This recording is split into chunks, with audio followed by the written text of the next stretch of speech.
Good morning students. Last video में हमने BA second year के समाजशास्त्र के फर्स्ट पेपर के सामाजिक अनुसंधान पद्धतियाँ, जो कि पेपर का नाम है, उसमें टॉपिक पढ़ा था अनुसंधान और सामाजिक अनुसंधान। उस लास्ट वीडियो में हमने समझा था कि अनुसंधान क्या है और सामाजिक अनुसंधान क्या है, दोनों का थोड़ा सा अंतर हमने समझा था। उसके बाद में नेक्स्ट जो टॉपिक है अनुसंधान में, उसमें है अनुसंधान की विशेषता एवं क्षेत्र। तो आज के इस वीडियो में हम सामाजिक अनुसंधान की विशेषता एवं क्षेत्र के बारे में बात करेंगे। लास्ट वीडियो में हमने देखा था कि सामाजिक अनुसंधान की विभिन्न समाजशास्त्रियों ने अपने अपने अनुसार विभिन्न परिभाषाएं दी थी। उन परिभाषाओं के आधार पर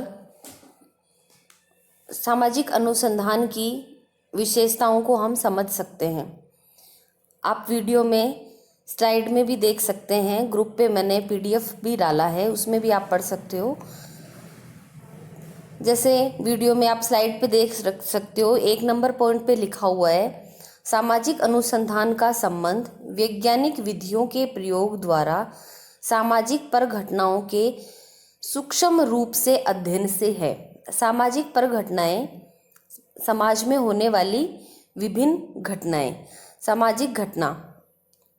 सूक्ष्म रूप मतलब उसका बहुत छोटे से छोटे रूप को, उसके बहुत छोटे से छोटे रूप से अध्ययन कर सकते हैं।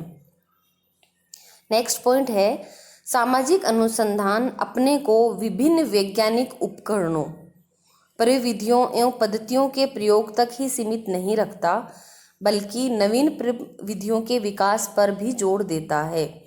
ये वैज्ञानिक उपकरण, प्रविधियाँ, पद्धतियाँ कौन सी होती हैं? लास्ट वीडियो में जब हमने सामाजिक अनुसंधान और अनुसंधान के बारे में बात की थी, तो उसमें आई थी पद्धतियाँ निरीक्षण, प्रशिक्षण, वर्गीकरण, सत्यापन। ये हैं वैज्ञानिक उपकरण, प्रविधियाँ। ठीक है, तो इसकी विशेषता ये है कि सामाजिक अनुसंधान में हम निरीक्षण, प्रशिक्षण, वर्गीकरण, सत्यापन, इन पद्धतियों का प्रयोग करते हैं। परंतु इसका मतलब ये नहीं है कि सामाजिक अनुसंधान मात्र इन पद्धतियों तक ही सीमित है। ऐसा नहीं है, इसमें नवीन प्रविधियों के विकास पर भी जोर दिया जाता है।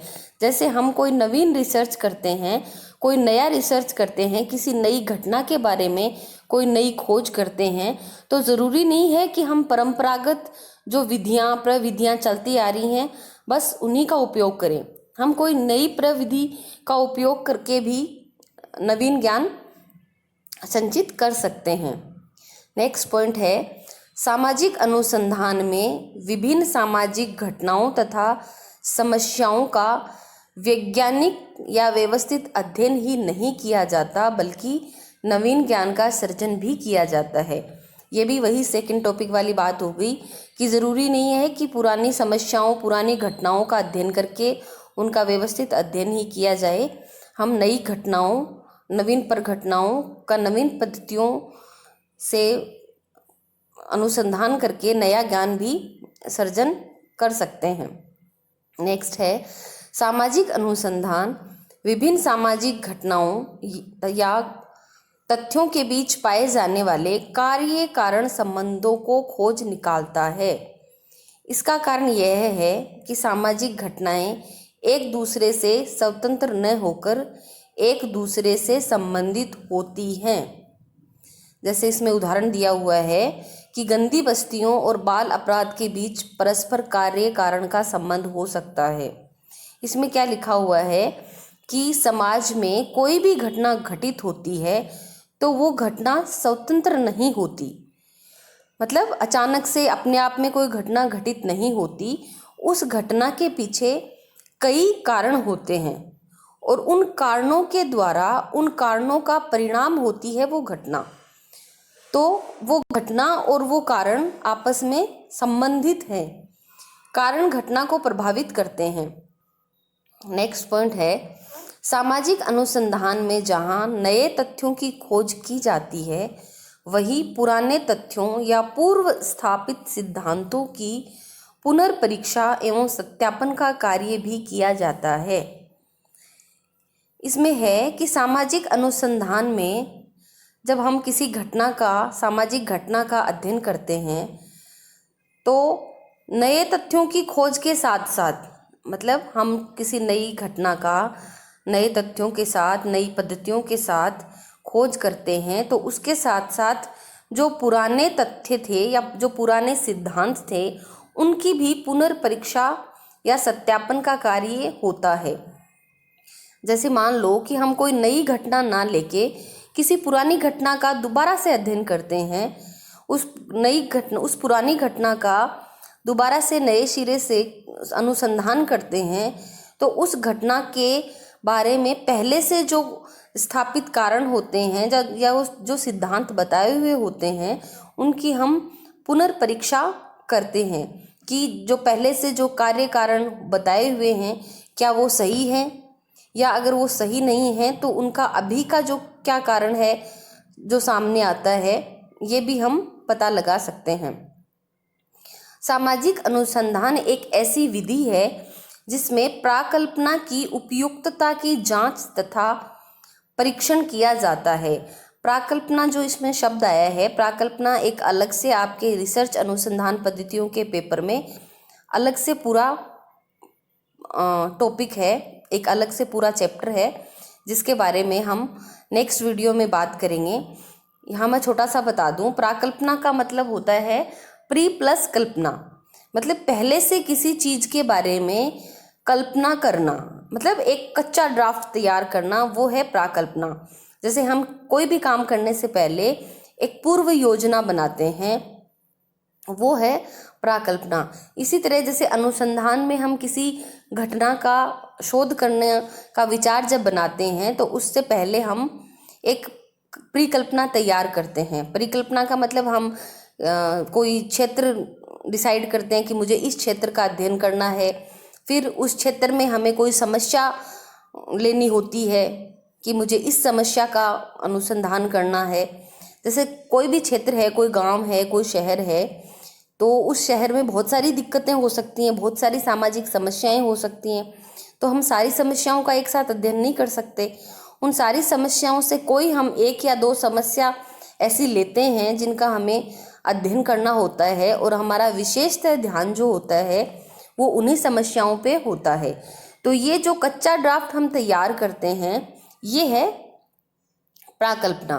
तो सामाजिक अनुसंधान एक ऐसी विधि है जिसमें प्राकल्पना की जांच अथवा परीक्षण किया जाता है। मूलतः सामाजिक अनुसंधान अध्ययन से प्राप्त निष्कर्षों को सिद्धांतों के रूप में प्रयुक्त करने का एक वैज्ञानिक तरीका है। मतलब जब हम नई किसी घटना का अध्ययन करते हैं, उसके नए तथ्यों और कारणों को खोज निकालते हैं, तो उनमें जो नए सिद्धांतों का निर्माण होता है, तो ये नए सिद्धांतों के निर्माण का एक वैज्ञानिक तरीका है। सामाजिक अनुसंधान जहाँ विशुद्ध ज्ञान की खोज पर जोर देता है, वहाँ साथ ही इसका प्रयोग व्यवहारिक समस्याओं को हल करने के लिए भी किया जा सकता है। सामाजिक अनुसंधान विशुद्ध ज्ञान की खोज, मतलब शुद्ध ज्ञान की खोज, हम किसी समस्या का अध्ययन करते हैं तो उसके पीछे मूल कारण क्या है वो सर्जित करने के साथ साथ ही हमारी व्यवहारिक समस्याओं को हल करने पर भी हमारी मदद करता है। ये थे मोटे मोटे रूप में सामाजिक अनुसंधान की विशेषता के पॉइंट। अब है सामाजिक अनुसंधान का क्षेत्र। तो सामाजिक अनुसंधान का क्षेत्र बहुत ही विस्तृत और व्यापक है। क्षेत्र क्या होता है कि हम किसी भी चीज़ का या किसी भी विषय का जब अध्ययन करते हैं तो उसकी कोई एक सीमा होती है कि मुझे इस सीमा तक इसका अध्ययन करना है, तो उसका वो होता है क्षेत्र। तो सामाजिक अनुसंधान का जो क्षेत्र है वो बहुत ही व्यापक है। व्यापक इसलिए है क्योंकि समाज में विभिन्न तरह की घटनाएं होती हैं और विभिन्न तरह की घटनाओं के विभिन्न कारण होते हैं। या आप वीडियो में और PDF में जो मैंने डाला है उसमें आप पढ़ सकते हो। वीडियो की स्लाइड में भी आप देख सकते हो कि सामाजिक अनुसंधान का क्षेत्र बहुत व्यापक है। इसमें समाज में विभिन्न समस्याएं होती हैं, उन समस्याओं का पहले से अध्ययन किया जाता है, फिर उन समस्याओं के अध्ययन के कारणों के सिद्धांतों का निर्माण किया जाता है, फिर उन सिद्धांतों के निर्माण के बाद जब नवीन तरीके से उनका खोज किया जाता है तो उनके नए कारण, नए सिद्धांत निर्मित होते हैं। तो सामाजिक अनुसंधान, हम कह सकते हैं कि सामाजिक अनुसंधान का जो क्षेत्र है वो बहुत व्यापक है। सामाजिक अनुसंधान के क्षेत्र की एक विशेषता यह भी है कि ये सामाजिक तथ्यों तथा सामाजिक घटनाओं के बीच पाए जाने वाले संबंधों पर जोर देता है। पाए जाने वाले संबंध कौन से हैं कि किन किन कारणों से कौन कौन सी घटनाएं घटित होती हैं। सामाजिक जीवन के सभी पक्ष एक दूसरे के साथ घनिष्ठ रूप से जुड़े हुए होते हैं। सामाजिक अनुसंधान क्षेत्र की एक विशेषता यह है कि इसकी सहायता से हम सामाजिक जीवन एवं घटनाओं पर नियंत्रण पाने का प्रयास कर सकते हैं या करते हैं। अनुसंधानकर्ता सामाजिक अनुसंधान का क्षेत्र निर्धारित करके ही अनुसंधान करने की प्रक्रिया शुरू करता है। आज के वीडियो में हमने सामाजिक अनुसंधान का क्षेत्र एवं सामाजिक अनुसंधान की विशेषताओं के बारे में पढ़ा।